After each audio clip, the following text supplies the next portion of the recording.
শেখ হাসিনা ভেবেছিলেন আজীবন তিনিও বেঁচে থাকবেন এবং আওয়ামী লীগও আজীবন ক্ষমতায় থাকবে, কিন্তু তার ঔদ্ধত্যতার কারণে, অসহিষ্ণুতার কারণে এবং আমিত্বের কারণে তার পরাজয়, মানুষকে গুলি করে মারা।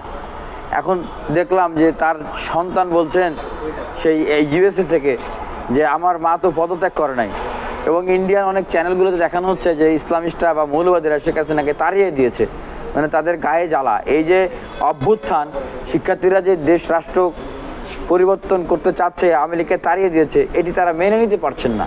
হ্যাঁ, তাদের এখন এই মনোবেদনা, মনের জ্বালা, যন্ত্রণা।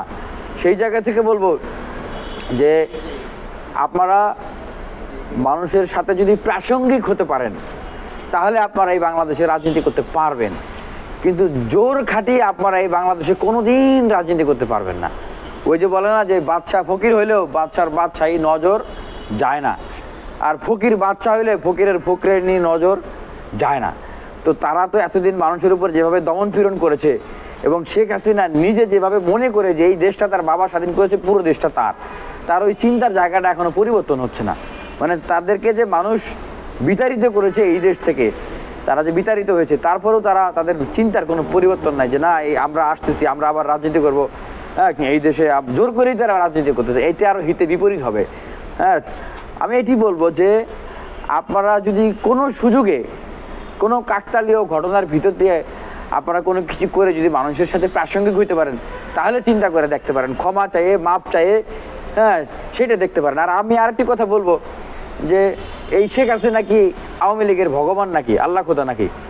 তারা আওয়ামী লীগের লোকজন, আমি দেখলাম যে এখনও তারা মানে শেখ হাসিনাকে যে দল থেকে নামিয়ে দিতে হবে, বহিষ্কার করতে হবে, তার কোনো বালাই নাই, তার কোনো আলাপ আলোচনা কথা নাই। তার মানে আওয়ামী লীগ আসলে কোনো পার্টি না। হ্যাঁ, আওয়ামী লীগ মানেই শেখ হাসিনা, শেখ হাসিনা মানেই আওয়ামী লীগ। তার মানে কি আওয়ামী লীগের আসলে কোনো রিফরমেশন, সংস্কার বা পরিবর্তনের আওয়াজ, কথা কোনো জায়গায় হচ্ছে না।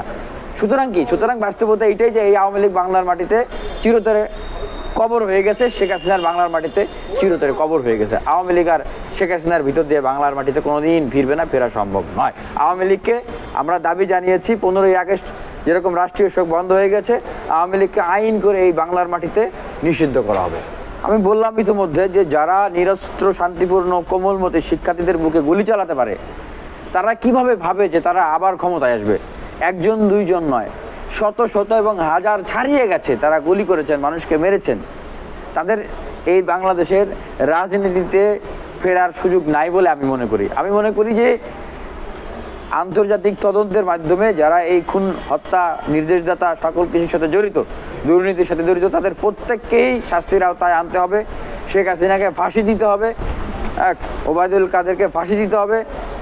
এবং আপনি যে বললেন যে আওয়ামী লীগ, ছাত্রলীগের রাজনীতি আবার বাংলাদেশে ফিরবে কিনা, মানুষ বিবেচনা করবে তাদের রাজনীতি মানুষ গ্রহণ করবে কিনা, এইটা তাদের চিন্তা করা উচিত। তারা এখন যেভাবে বল প্রয়োগ করার মতো চিন্তা করতেছে, এখন আমরা জোর করে বাংলাদেশে যে আমাদের রাজনীতি প্রতিষ্ঠা করব, হ্যাঁ, এই ধরনের চিন্তা ভাবনা, তাদের কথাবার্তাগুলো এই দেশের মানুষকে আরও উস্কে দিচ্ছে। এগুলো তারা বললে তারা আরও মানুষের ধোলাই খাবে, গণধোলাই খাবে।